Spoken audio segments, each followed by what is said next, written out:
Folks, I did not want to do this. I think we have to at least talk about the chances of a 50 basis point move coming February 1st.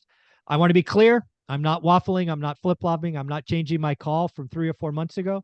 I just acknowledge now that the running bet of a pause or 25 should not be the bet. The bet should be 25 or 50. Why do I say that? We got two important numbers today. One of the last set of economics we will get before February 1st. They were first cut Q4 GDP. Expectations 2.6. Actuals 2.9. And probably the most concerning, the most eye-opening is the weekly drumbeat of unemployment claims. I have said and been on record saying that the Fed wants to get this to above 300,000 to feel like they are winning and to back off. Well, it is going the wrong direction. It has gone down the last 3 weeks and today hit a cycle low of 180,000. We are seeing headlines of layoffs left, right, and center in tech and finance, but it's not happening in the overall economy. Jonathan, what do you think? Is 50 basis points on the table? I would say after these numbers, it is certainly a lot more likely than it was 2 days ago before these numbers were announced, right? So, what the chatter has been all about recently is that, inflation is actually now, below the current numbers, as opposed to the annualized numbers are below the, where the Fed wants them to be. So a lot of people were expecting the Fed to pause, or at least just do 25 basis points. But I think that a pause is completely off the table. And now you're talking, like you said, I think minimum 25, possibly 50. I mean, what is so interesting about all of this is that the economy continues to just be on fire, even though the Fed is raising rates. And it just goes to show you that, like, the difference between Main Street and Wall Street, once again is exposed, right? I mean, a couple of years ago, you had people complaining, like Wall Street was doing great and Main Street was hurting.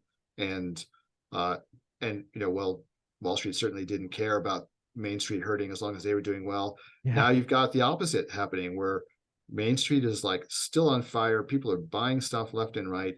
MasterCard, just to pile onto that, one of the earnings that came out this morning, MasterCard said, their CEO said, this would be a close quote, the consumer is showing surprising resilience. Well, I do know that credit card debt is way up, right? Mm-hmm. Of course. We do know that, right? Credit card debt is way up. Savings are way down. It's the kind of public virtue, private vice kind of thing, right? Everyone's out there spending money and putting themselves into debt, which is good for the economy, but not so good for them. When they do the opposite, it's the other way around. But I think so now Wall Street is complaining because they don't have all that cheap money around there to boost stock prices and boost asset prices. And you definitely see in the real estate world, people, almost begging for the world of free money to come back, because a lot of people can't conceive of the idea of making money with higher interest rates, which, people did forever before. So I think it goes back to Jackson Hole, and I think Jerome Powell was remarkably clear, but we didn't understand. Jerome Powell said, again, very succinctly in an 8-minute speech, that pain was coming, and Wall Street wasn't listening. He was aiming at asset owners. Yeah, and he nailed him. He got him. I mean, this is a funny thing too, because of course, Wall Street thought the pain was going to be for like the average Joe out there. Yeah, Wall Street thought it was Main Street. Powell, no, I'm coming for your lunch money, buddy. Yeah, exactly. Not that these guys are hurting at all, but they're not. Their bonuses won't quite be as big as they were in the past. Another thing that's sort of interesting about what's going on is that the unemployment, the headlines are layoffs, right? But the reality is unemployment is falling, right? 3.5% lowest in 52 years. And so that means that all those tech guys are either such a small portion of the economy that they really are statistically irrelevant, and or that they're finding new jobs very quickly, which is Yeah. anecdotally So what I've I'm been in hearing. I'm in the valley. Yeah. So Yeah. this is my world. So there's a couple of things that maybe people don't understand.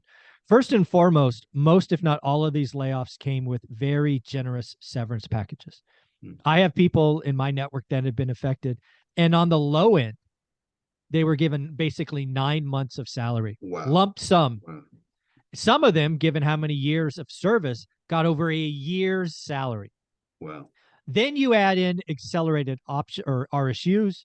You add in vacation pay. If you're in California, you get that. These people are walking away with numbers that would make most people blush. Mm. They're not hurting. And most of them are finding a job before they have to fill out an unemployment. They don't even bother. Now, the Yeah. new job does not pay what the old job pays, but it is a job. So it's there was an arms race by the big 5, 10 biggest tech companies. Though the arms race is over, now they are purging the people that they don't want or can't afford. And that purge is they're just trickling down to the next level. I It's mean, listen, not that bad. I frankly, so the economy is actually, as the numbers show, in fine shape, right? So if people are getting laid off now, it's really because the companies are using the excuse of inflation, et cetera, as an excuse to trim the fat, right? Because they've let a lot of fat accumulate over the last When you few double years. headcount in 2 years, Yeah. yeah, and it's funny to read all these CEOs. I take personal responsibility. We overinvested. We over rotated. Dude, you guys hired too many people. It was an arms race, and you got stupid because money was free. It's the Yep. same thing around the board, right? The price of risk was zero, so you did stupid things. Yeah, but look, recessions or whatever we're going to have, layoffs, right? This leads to all kinds of new businesses being formed, right? I mean, all of these people it's funny, somebody was, and I know we're getting a little off track here, but somebody posted on LinkedIn the other day something I thought was just really kind of amazing. They were like, hey, all these people just got laid off from Google and Meta and these other places.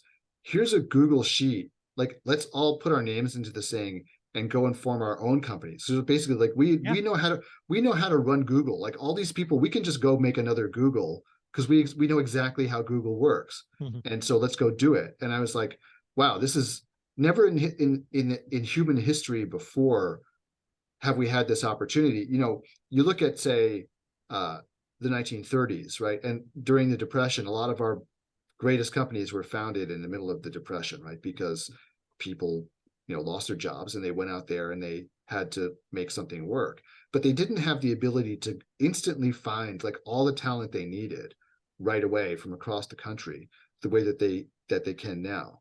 And I think it's pretty remarkable that you're able to do that right now. So that's I would be really surprised if we don't see a major amount of new business creation in the tech space result from this. Yeah, I mean, the All In podcast, I think his name is Jason Calcanis. I may be saying that wrong. He's basically telling all these tech people, go form a new company. He always talks about get three of your buddies together, go form a company. I think there will be a lot of innovation. I mean, that's been the historical averages, right? In a recession, a lot of great companies get started. And I think it's going to be very interesting because, again, one of the things, and I actually responded to a tweet from Jason, I think it was last week, basically saying, yeah, it's great if you're an entrepreneur, but as I've been clear, I don't visit myself an entrepreneur. One of the things I would do if I was laid off from a company is I would go to their number one competitor and I would go, time to go hunting. Let's go to their install base. Let's make their renewals painful. Let's get all the dirty little secrets out. And I would personally go hunting. But that's as a sales professional. I'm not a coder or anything. So, but those are, I mean, people are clearly being absorbed. The unemployment, the weekly unemployment numbers would have shown a uptick if these were rippling through. And so far they're not. I mean, we just got Lamb Research last night, 7%, IBM 1.5%, and the list keeps coming. But the economy is thus far stronger than many people expect. Q4 GDP at 2.9, new claims down to 180. I think you have to at least consider 50 basis points. I'm going to stand by my call that we'll get 25 and 25 Hmm. next month, which will be net 50. But I 50 is more likely than a pause at this point. Yeah. But I'm gonna stick with 25. So Jonathan, where can people find you? Yeah, so please, as so many of you have already done, if you're interested in multifamily investing, please come to my Facebook group, which is called Apartment Investors Club. It's just a great resource, just like Michael's group, where you can come and ask questions, and people are really eager to help you, including me, and you can always tag me in questions that you've got.